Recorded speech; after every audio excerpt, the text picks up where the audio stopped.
अस्सलाम वालेकुम फ्रेंड्स, उम्मीद करता हूँ आप सभी लोग खैरियत से होंगे। पाकिस्तान पोस्ट के अंदर जॉब्स अनाउंस हो चुकी हैं जिसमें मेल और फीमेल दोनों अप्लाई कर सकते हैं। इसमें मिडिल पास से लेकर हाई एजुकेशन तक सभी लोग इसमें अप्लाई करने के लिए अहल हैं। इसमें अप्लाई कैसे करना है और ये जॉब्स कौन सी हैं, इसी के बारे में ये आज की छोटी सी वीडियो होगी। वीडियो को लास्ट तक देखिएगा और चैनल को सब्सक्राइब करना मत भूलिएगा। जी friends, PO box number 1604 GPO Islamabad के अंदर ये जॉब्स अनाउंस हुई हैं और इसमें पंजाब लेवल से लोग इसमें अप्लाई करने के लिए अहल हैं और इसमें सैलरी पैकेज आप लोगों को ठीक ठाक दिया जाएगा और 18 साल से 35 साल की एज लिमिट है। मेल और फीमेल दोनों अप्लाई करने के लिए अहल होंगे और आपसे एक नंबर पर तो कंप्यूटर स्किल चाहिए और साथ में टाइपिंग स्पीड अगर आपके पास है तो बेहतरीन है। और इसके बाद इसकी जो लास्ट डेट है वो अभी 15 दिन पड़े हुए हैं। 22 जुलाई 2026 इसकी लास्ट डेट है और आज ही ये जॉब्स पब्लिश हो रही हैं। अब मैं आप लोगों को बता दूं कि ये असामियां हैं कौन सी। नंबर 1 के ऊपर है जी असिस्टेंट प्राइवेट सेक्रेटरी, 16वें ग्रेड की ये जॉब्स हैं। और इसके बाद असिस्टेंट की जॉब्स हैं जो कि 15वें ग्रेड की हैं। इसके बाद लोअर डिवीज़न क्लर्क की जॉब्स हैं और इसके बाद टेलीफोन ऑपरेटर की जॉब्स हैं। असिस्टेंट कुक की जॉब्स हैं, खालसी की जॉब्स हैं, मसालची की जॉब्स हैं, सेंट्री वर्कर की जॉब्स हैं और माली की जॉब्स हैं, नायब कासद की जॉब्स हैं। अब ये जो जॉब्स हैं इनके लिए तलीम क्या चाहिए, तो मैं आपको तलीम वगैरह भी बता दूं साथ ही। असिस्टेंट प्राइवेट सेक्रेटरी के लिए ग्रेजुएशन एजुकेशन चाहिए, साथ में शॉर्ट हैंड 120 अल्फाज और टाइपिंग स्पीड 50 अल्फाज फ़ी मिनट चाहिए। 25 साल से 35 साल की एज लिमिट है और साथ में 5 साल की एज रिलैक्सेशन भी आप लोगों को दी जाएगी, मतलब 40 साल तक इसमें मैक्सिमम अप्लाई हो सकता है। असिस्टेंट की जॉब्स हैं, 16 साल की तालीम चाहिए और या 14 साल की ग्रेजुएशन चाहिए और 6 मंथ का आपका 6 वीक का आपका जो आईटी का कोर्स है वो एमएस ऑफिस आप लोगों को आना चाहिए। 18 साल से 33 साल तक की एज लिमिट है। इसके बाद लोअर डिवीज़न क्लर्क की जॉब्स हैं और इसमें मैट्रिक एजुकेशन चाहिए, 30 अल्फाज फ़ी मिनट टाइपिंग स्पीड चाहिए और 3 हफ्तों का बेसिक आईटी कोर्स आप लोगों को आना चाहिए। एमएस ऑफिस भी इसमें शामिल होगा।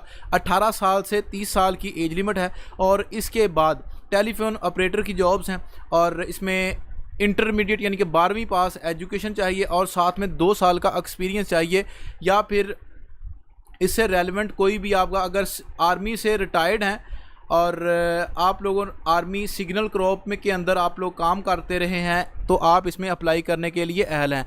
और जो अगर तो आर्मी से रिटायर्ड बंदा इसमें अप्लाई करना चाहिए चाहता है तो उसके लिए 50 साल तक की एज लिमिट है और बाकी के लिए 30 साल की एज लिमिट है।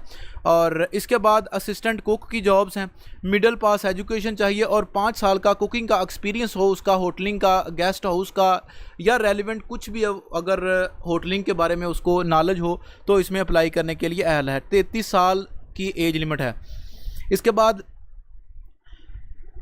खलासी, मसालची और सेंट्री वर्कर और माली नायब कासद। माली और सेंट्री वर्कर के लिए जस्ट पढ़ना लिखना जानता हो और बाकी तीनों के लिए प्राइमरी पास होना बंदे के लिए लाजम है। 18 साल से 30 साल की एज लिमिट है। अब इसमें आप लोगों को ये चीज़ें मैं अब क्लियर कर दूं कि ये जो जॉब्स हैं ये गवर्नमेंट का जो रूल है एज रिलैक्सेशन का 1993 का, उस असूल के मुताबिक आप लोगों को एज रिलैक्सेशन दी जाएगी। 1993 का असूल ये है कि सभी को अगर जो भी बंदा इसमें अप्लाई करना चाहता है उसके लिए 5 साल की एज रिलैक्सेशन है। और इसके बाद ओनली शॉर्ट लिस्टेड लोगों को कॉल की जाएगी टेस्ट के लिए और इंटरव्यू के लिए और इसमें एनओसी लेकर अप्लाई करेंगे। अगर पहले से गवर्नमेंट सर्वेंट है तो आप लोग पहले इसमें अप्लाई करने से पहले एनओसी लेंगे फिर अप्लाई करेंगे। और इसके बाद अब अप्लाई कैसे करना है, एक एप्लीकेशन लिखेंगे जिसमें आप लोग रिक्वेस्ट करेंगे कि मुझे ये जॉब्स की ज़रूरत, इस जॉब की ज़रूरत है। अगर आप एक से ज़्यादा असामियों के लिए अप्लाई करना चाहते हैं तो आप लोग अपने अलग-अलग दोनों दरख्वास्तें भेजेंगे। तो आप लोगों ने एक दरख्वास्त लिखी, साथ में सीवी डिटेल्ड जिसके ऊपर आप लोगों की डेट ऑफ बर्थ मेंशन होगी